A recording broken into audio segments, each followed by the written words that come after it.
Bonjour mes petits corbeaux écolos. Ah, les vacances, le moment qu'on attend tous. Le soleil, les apéros, les tongs, les moustiques. Mais aussi les vols low cost, les buffets à volonté, les piscines en plein désert et les selfies sur des plages qui ressemblent un peu trop à des parkings humains. Oui, apparemment même la planète aurait bien besoin de vacances. Parce que bon, si on y pense, le concept, il est un peu absurde. On passe 11 mois à bosser, à stresser, à faire des efforts pour réduire notre empreinte carbone. Et le 12e mois, on la flingue en un aller-retour Paris-Bali. Bim, 4 tonnes de CO2 dans la valise. Sans compter la clim, les cocktails et les serviettes propres tous les matins. Mais alors, est-ce qu'il faut vraiment culpabiliser de partir en vacances ? Est-ce qu'on peut voyager sans transformer son bilan carbone en cauchemar ? Et surtout, c'est quoi des vacances éco-responsables ? Dans cet épisode, on va plonger dans l'histoire du tourisme pour comprendre comment on en est arrivé là. On va parler de l'impact réel des vacances sur la planète, des alternatives qui existent pour voyager mieux, et aussi des faux amis du tourisme vert, parce que le greenwashing, lui, ne prend jamais de congé. Allez, attachez vos ceintures, ou pas si vous prenez le train. Aujourd'hui, on part explorer les vacances éco-responsables. Bon, faisons un petit voyage dans le temps.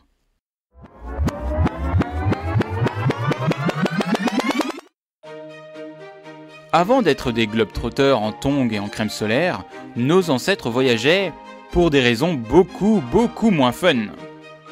Au début, voyager, c'était surtout pour le boulot ou la religion. Pèlerinage à Compostelle,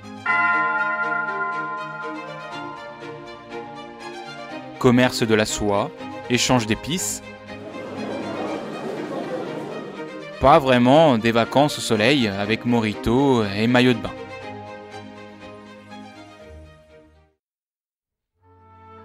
Au XIXe siècle, avec l'arrivée du chemin de fer et l'essor des agences comme Thomas Cook, le tourisme commence à devenir un vrai loisir. Les classes bourgeoises commencent à prendre le train pour la mer ou la montagne, valises en cuir et carnet de voyage à la main.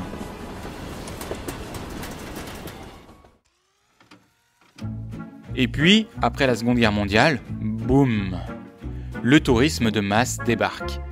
Les vols low cost n'existaient pas encore. Mais les clubs all-inclusive, eux, commençaient à fleurir partout.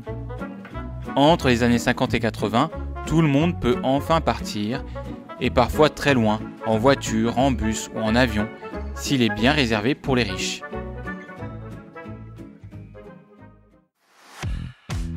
Aujourd'hui, le tourisme international, c'est 1,4 milliard de voyageurs par an avant Covid.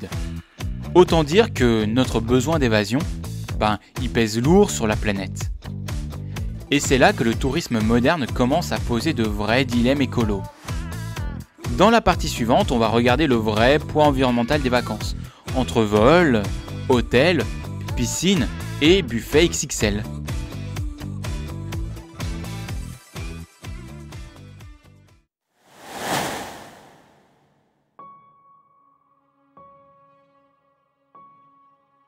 Alors voilà le truc.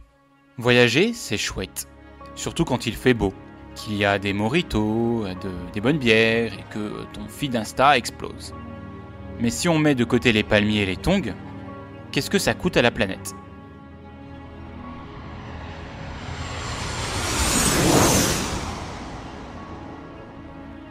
Le transport, c'est la grosse part du gâteau. En moyenne, 75% de l'empreinte carbone d'un voyage. C'est juste pour se déplacer.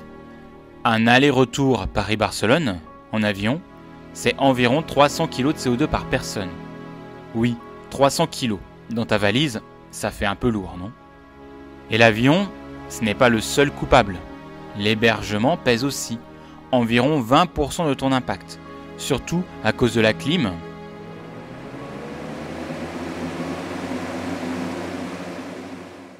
Du linge qu'on change tous les jours.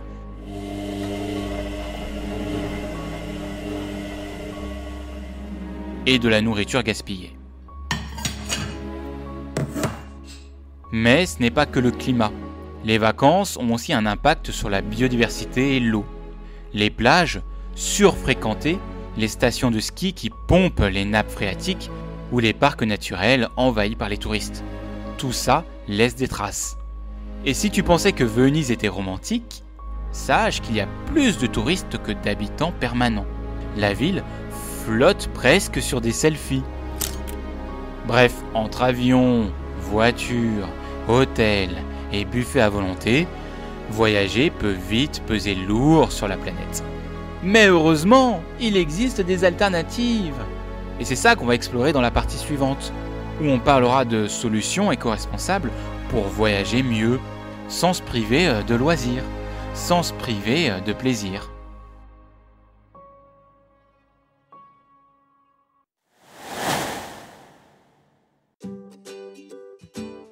Alors, comment voyager mieux sans transformer ses vacances en cauchemar climatique ? Petit rappel, ce n'est pas question de culpabiliser, mais de faire des choix qui comptent vraiment. Le transport, comme on l'a vu, c'est le plus gros poste carbone. Alors, si tu peux, privilégie le train.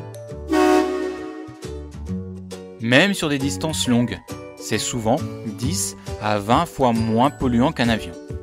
Le covoiturage et le bus longue distance sont aussi de bons compromis. Et si tu dois prendre l'avion, essaie de rester longtemps sur place pour amortir le trajet. Bref, partir pour 3 jours à Barcelone en avion, c'est pas très malin. 3 semaines, là, ça commence à valoir le coup. Et puis il y a l'hébergement.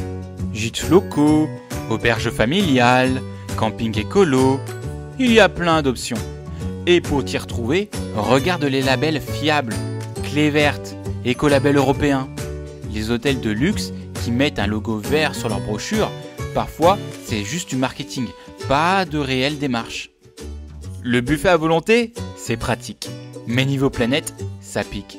Privilégie les restaurants locaux, les produits de saison, le bio quand c'est possible. Et si tu cuisines un peu toi-même dans ton gîte ou dans ton auberge, ben bingo! Moins de déchets et moins de transport alimentaire. Et puis il y a les activités. On parle ici de tourisme lent ou slow tourisme. Randonnée, vélo-kayak, visite culturelle.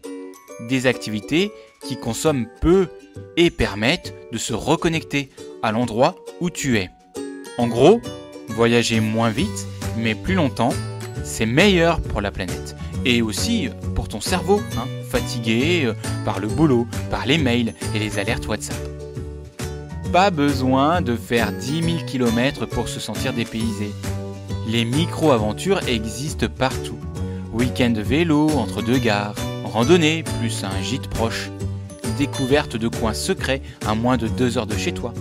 Le dépaysement, ce n'est pas une question de distance, mais plus de regard. Et la bonne nouvelle, c'est que ça peut coûter moins cher, fatiguer moins, et tu laisses moins de traces derrière toi. Bref, en fait, c'est tout bénef, pour toi et aussi pour la planète. Bon, on a parlé de transport, d'hébergement, de nourriture et d'activité. Mais attention, à ce qui brille écolo n'est pas toujours vert.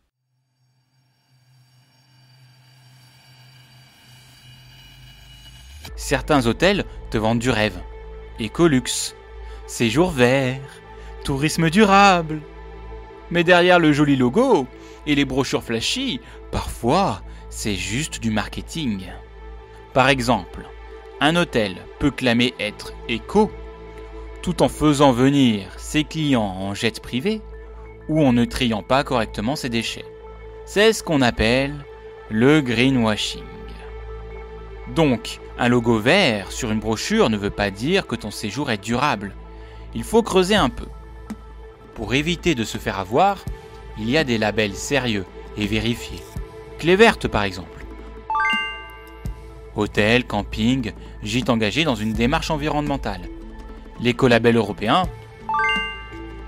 Consommation d'eau ou d'énergie, gestion des déchets, impact environnemental global. Et les guides et sites spécialisés comme Voyageons autrement, Éthique et Trip ou Fairmove. Ces labels, ce n'est pas juste pour frimer. Ils indiquent que l'établissement a passé des audits et respecte des critères précis. Le piège le plus courant, c'est le tourisme écolo qui est juste du greenwashing de luxe. Par exemple, un hôtel avec des panneaux solaires sur le toit, mais qui sert 10 000 cocktails dans des verres en plastique par semaine et qui fait venir ses clients en avion. C'est pas très écolo. Ou des excursions dites nature, où tu participes à l'observation des animaux, mais en dérangeant tout l'écosystème. Non! Bref, voyager écolo, ce n'est pas cocher des cases ou prendre les phrases marketing pour argent comptant. C'est changer de logique et regarder les impacts réels derrière les belles images. Maintenant qu'on sait comment mieux voyager et comment éviter les pièges du greenwashing, il est temps de conclure. Parce que, au final, les secrets des vacances éco-responsables, ce n'est pas la perfection, c'est de voyager moins mais mieux, avec conscience et plaisir.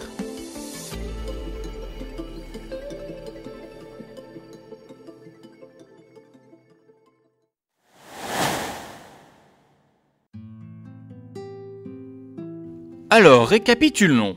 On a parlé d'histoire du tourisme, de l'impact réel de nos déplacements, des alternatives pour voyager plus responsable et des pièces du greenwashing. Mais surtout, on a vu une chose essentielle. Voyager écolo, ce n'est pas synonyme de privation ou de vacances en mode moine tibétain. Il y a quelques idées simples pour des voyages qui font du bien à toi et à la planète. Choisir des hébergements labellisés et locaux, éviter les hôtels qui se donnent un vernis vert. Manger local, de saison et éviter le gaspillage. Favoriser les activités sobres et le slow tourisme. Randonnée, vélo, kayak, visite culturelle. Et pourquoi pas découvrir des micro-aventures près de chez toi. Tu serais surpris de ce que tu peux trouver à 2 heures de route. L'écologie, ce n'est pas arrêter de vivre, c'est juste apprendre à mieux profiter. Voyager moins, mais mieux. Découvrir, se détendre, s'évader, tout en laissant moins de traces derrière soi. Merci d'avoir écouté cet épisode. Si tu as aimé, partage-le à tes amis voyageurs et n'hésite pas à me dire, toi, quelles sont tes astuces pour des vacances plus éco-responsables. On se retrouve très bientôt, dans 2 semaines précisément, pour un nouvel épisode d'Écolo ou pas. D'ici là, je vous dis à vos gourdes et vélos. J'espère que vous avez passé de bonnes vacances, mais écolo si possible. Allez, salut!